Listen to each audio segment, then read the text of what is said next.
अस्सलाम वालेकुम, welcome to my YouTube channel smart learning. Class first year की unit number 18। एक पोइम है a dream within a dream, एक ख्वाब के अंदर ख्वाब। ठीक है, इसकी मुकम्मल उर्दू ट्रांसलेशन हम करेंगे। पोइट का नाम है जी एडगर एलन पो, और 1809 में ये पैदा हुए थे और 1849 में जल्द ही फोत हो गए थे, तकरीबन 40 साल की उम्र में। थीम जो है ना इस पोइम का है ड्रीम्स एंड रियलिटी, ख्वाब और हकीकत। या ये भी हम इसका थीम ले सकते हैं इल्यूजन एंड रियलिटी, के धोखा और हकीकत। मतलब कहा जा रहा है यहाँ पे ये जो हमारी ज़िंदगी है ये एक, और ज़िंदगी के अंदर जितनी भी चीज़ें हैं ये सारी क्या हैं, एक धोखा हैं। तो इसी से मतलब हम इस पोइम के बारे में पढ़ेंगे। चलें जी, इसकी ट्रांसलेशन स्टार्ट करते हैं। अ dream within a dream, तो ये जो ड्रीम है इससे मुराद हम लेंगे ये दुनिया के अंदर जितनी भी हमारी चीज़ें हैं, जितने भी मोमेंट्स हैं, चाहे वो खुशी के हैं, गम के हैं, ये एक क्या है जी, हमारे पास एक ख्वाब की सूरत में है। In with in a dream, ज़िंदगी के अंदर, मतलब ज़िंदगी के अंदर ये सारी जितनी भी चीज़ें हैं ये एक ख्वाब ही हमें लगती हैं। ठीक है, मतलब एक धोखा है। चलें इसकी ट्रांसलेशन स्टार्ट करते हैं। 24 लाइंस की ये पोएम है। पहले स्टेंजा में 11 लाइंस हैं, दूसरे स्टेंजा में 13 लाइंस हैं। टेक दिस किस अपॉन द ब्रो। ठीक है, ब्रो से मुराद हम यहाँ पे जो फॉर हेड है, माथा है, उसको लेंगे। तो वो कह रहा है, जो पोइट है ये अपने जो उसकी महबूबा है उसको कह रहा है कि ये जो बोसा है, किस है, ये अपने माथे पे लो। तो जब माथे पे बंदा किस करता है तो इसका मतलब यही है कि वो फेयरवेल कह रहा है, गुड बाय कह रहा है। एंड और इन पार्टिंग फ्राम यू नाउ, और मैं अब जो है ना वो जुदा हो रहा हूँ तुमसे। अब मैं तुमसे अलहदगी इख्तियार कर रहा हूँ, तुमसे जा रहा हूँ। तो मतलब वो अब उसको फेयरवेल कह रहा है और उसको कहता है कि माथे पे बोसा लो। दस मच लेट मी अवो, जो है ना मुझे इतना इकरार करने दो। अवो कहते हैं इकरार करना, इतराफ़ करना, कबूल करना। तो मतलब मुझे इतना इकरार करने दो। You are not wrong who deem, तुम गलत नहीं हो, हु डीम जिसे ऐसा लगता है, जो ऐसा समझती है। तो यहाँ पे अगर सब्जेक्ट वर्ब एग्रीमेंट का भी मैं आपको बता दूँ कि ये जो है ना हु किसके लिए आया है, यू के लिए। तो चूंकि यू के साथ प्लूरल वर्ब आता है तो हु जो है रिलेटिव प्रोनाउन है, इसके साथ भी प्लूरल वर्ब आएगा, एस का इस्तेमाल नहीं होगा। तो मतलब कि तुम गलत नहीं हो जिसे ऐसा लगता है। That my days have been a dream, कि मेरे जो दिन हैं वो ख्वाब रहे हैं। अब यहाँ पे डेज़ से मुराद है लाइफ, मेरी ज़िंदगी। तो ये इसका मतलब है लाइफ, कि मेरी ज़िंदगी एक ख्वाब रही है। और यहाँ पे एक मेटाफर का इस्तेमाल किया गया है। मेटाफर जिसको इस्तिआरा कहते हैं, जब दो चीज़ों को हम डायरेक्ट कंपेयर कर देते हैं लाइक और एज़ के बगैर। अब लाइफ को कंपेयर किया गया ड्रीम के साथ कि मेरी ज़िंदगी ख्वाब रही है, तो ये मेटाफर है। अगर मैं इसकी जगह ये लिखा होता कि मेरी ज़िंदगी एक ख्वाब की तरह रही है, तो फिर तो वो सिमिली होता। लेकिन यहाँ पे अब मेटाफर है, लाइफ को कंपेयर किया गया है ड्रीम के साथ। तो वो अपनी उस महबूबा को कह रहा है कि तुम गलत नहीं हो जिससे लगता है कि मेरी ज़िंदगी एक ख्वाब रही है। Yet if hope has phloem away, फिर भी या लेकिन जो है ना उम्मीद चली गई है। ठीक है, उम्मीद मेरे अंदर से चली गई है, ख़त्म हो गई है, उड़ गई है। In a night or in a day, रात में या दिन में। इन अ विजन, ख्वाब में, और इन नन, या ख्वाब में ना हो या हकीकत में हो। चाहे वो दिन में हो, चाहे वो रात में हो, चाहे वो ख्वाब में हो या ख्वाब में ना हो। Is it therefore the less gone, क्या वो इसलिए कम चली गई है। मतलब कि इसका कहने का ये है, इस लाइन का ये मतलब है कि जो उम्मीद मुझसे गई है वो दिन में गई हो या रात में गई हो, ख्वाब में गई हो या ख्वाब में ना गई हो, इससे क्या फ़र्क पड़ता है। असल चीज़ ये है कि वो उम्मीद चली गई है। ठीक है, इस सिंपल मिसाल से मैं आपको बताऊं कि एक बंदा है, उसका कोई करीबी रिश्तेदार मर गया है। अब वो दिन को मरा है, रात को मरा है, सुबह मरा है, इससे तो फ़र्क नहीं पड़ता। क्या इससे कोई फ़र्क पड़ेगा कि वो दिन को मरा है या रात को मरा है। असल बात क्या है कि वो मर गया है और उस नुकसान का अजाला नहीं हो सकता। तो ये भी यही कहना चाह रहा है कि उम्मीद अब चली गई है, इससे फ़र्क नहीं पड़ता वो दिन को गई है या रात को गई है। असल चीज़ ये है कि वो मुझसे चली गई है। All that we see or seem, वो सब कुछ जो हम देखते हैं या जो हमें दिखाई देता है, जो हमें लगता है, is but a dream within a dream, वो एक ख्वाब के अंदर ख्वाब है। मतलब कि ये जो हमारी लाइफ है ये ख्वाब है, और इसके अंदर ये जितनी भी चीज़ें जो हमें दिखाई देती हैं ये सारी भी एक ख्वाब हैं। तो मतलब इस ड्रीम का मतलब होगा वो चीज़ें, वो मोमेंट्स, जो थिंग्स जो हमारी ज़िंदगी के अंदर हैं, और इस ड्रीम का मतलब है जी हमारी लाइफ।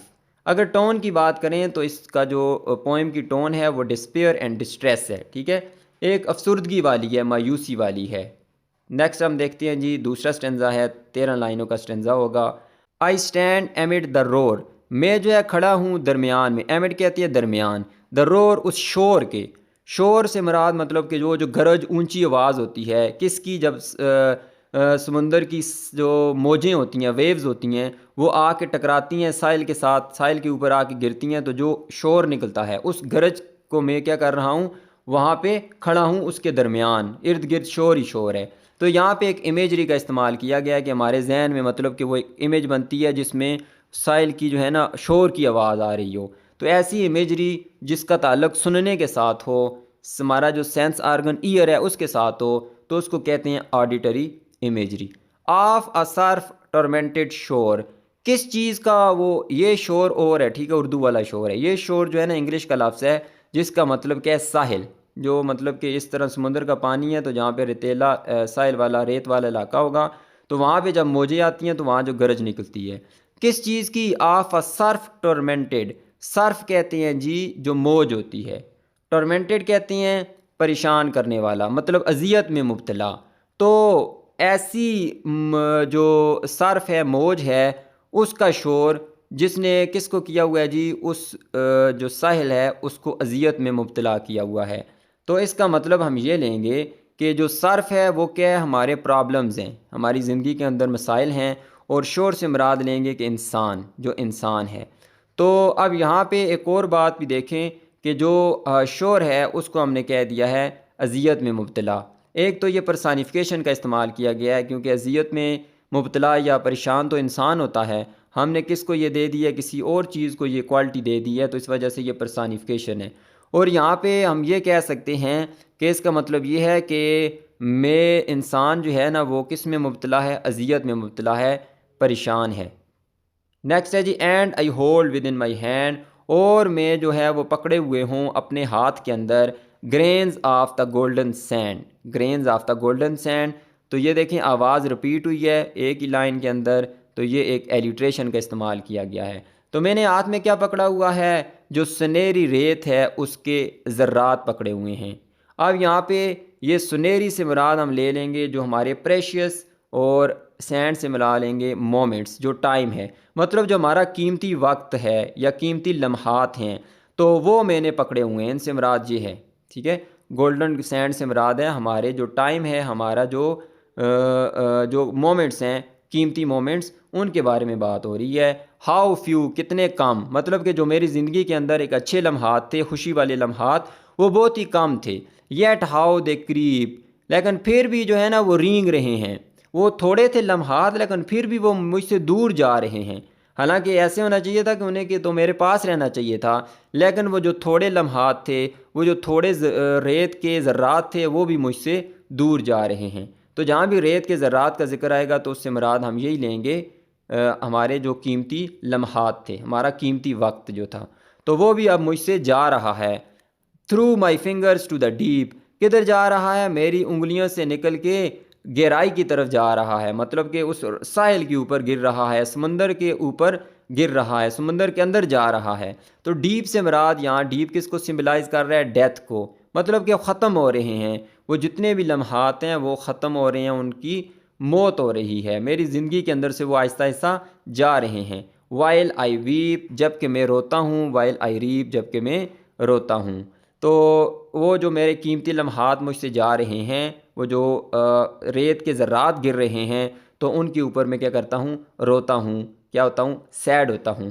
तो यहाँ पे जब भी इमोशंस का इज़हार किया जाता है, सैडनेस या इमोशन का इज़हार किया जाता है और सिंपथी वगैरह क्रिएट की जाती है, हमदर्दी वसूल करने के लिए जज्बात का इज़हार किया जाता है, तो उसको पैथोस कहते हैं, ठीक है। ये फिगर ऑफ स्पीच है, इसको भी आप जहन में रखें।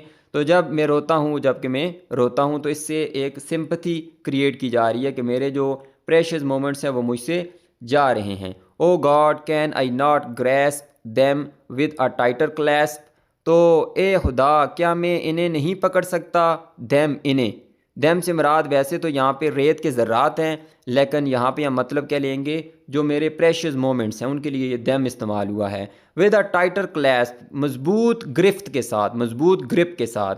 तो खुदा को यहाँ पे मुखातब किया जा रहा है। तो जब भी हम पोएम के अंदर लाइन के अंदर किसी बंदे को या खुदा को पुकारते हैं, डायरेक्ट उसको पुकारते हैं, तो इसको कहते हैं एपोस्ट्रॉफी। स्पीकर एड्रेस करता है किसी भी बंदे को या किसी भी चीज़ को, तो यहाँ पे एक एपोस्ट्रॉफी का इस्तेमाल किया गया है।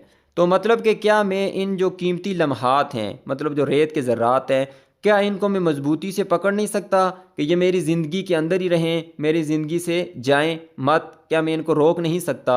ओ गॉड, ए खुदा, कैन आई नॉट सेव, क्या मैं नहीं बचा सकता one from the pitiless wave, इस बेहरैम जो मौज है। मतलब कि मेरे हाथ से नीचे जब ज़रात गिरते हैं तो पीछे से मौज आती है और इनको पानी के अंदर बहा के ले जाती है। तो वो जो मौज है वो बड़ी बेरहम है। तो इस बेरहम उस मौज से मुराद है ये जो मौत है या मेरी जो तकदीर है, ये बड़ी बेरहम है, इन रेत के ज़रों को माफ़ नहीं करती, इनको आहिस्ता आहिस्ता मुझसे दूर कर रही है। तो कहता है कि क्या मैं किसी एक को भी, मतलब जो मेरी ज़िंदगी के अंदर जितने भी प्रेशियस मोमेंट्स हैं, तो उनमें से मैं किसी एक को भी क्या इस मौत से या तकदीर से बचा नहीं सकता? Is all that we see or seem, क्या ये सब कुछ जो हम देखते हैं या जो हमें नज़र आता है या दिखाई देता है, but a dream within a dream, क्या ये एक ख्वाब के अंदर एक ख्वाब है? ये देखें ऊपर वाली लाइन में वो ख़ुद कहता है कि जो कुछ हम देखते हैं ये सब ख्वाब है, लेकिन यहाँ पे दोबारा वो सवाल कर रहा है कि क्या ये जो हम सब देखते हैं या हमें दिखाई देता है या जो दिखता है, क्या एक ख्वाब के अंदर एक ख्वाब है? मतलब ये जो ज़िंदगी, इसके अंदर जितने भी प्रेशियस मोमेंट्स हैं, जितनी भी हमारी सैडनेस है, ये जो है ना एक दिन ख़त्म हो जाती है, हमारे पास रहती नहीं है। तो कहने का शायर का मतलब है कि कोई भी चीज़ जो है ना, ये ज़िंदगी के अंदर कोई भी चीज़ यकीनी नहीं है। लाइफ क्या है? अनसर्टन है, गैर यकीनी है और टेम्पररी है, जैसे कि एक ख्वाब है। तो इस पोइम के अंदर यही सेंट्रल आइडिया है कि ज़िंदगी हमारी गैर यकीनी है और आर्जी है, एक ख्वाब की तरह। जिस तरह ख्वाब आता है उस पर बंदा यकीन नहीं कर सकता, एक धोखा होता है और आर्जी होता है, इसी तरह हमारी लाइफ भी है।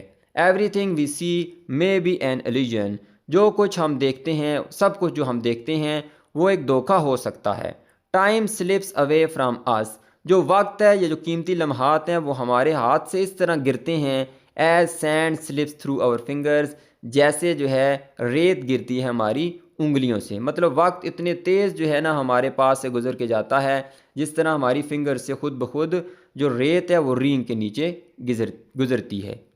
तो ये जी थी हमारे पास एक poem a dream within a dream. ठीक है, तो उर्दू में भी यहाँ पे मैंने लिख दिया कि इंसान की ये पूरी ज़िंदगी जो है, इसके अंदर खुशियाँ, गम, उम्मीदें, यादें, दुख, सब फ़रेब हैं, सब एक धोखा हैं, इंसान इससे बाहर निकल नहीं सकता।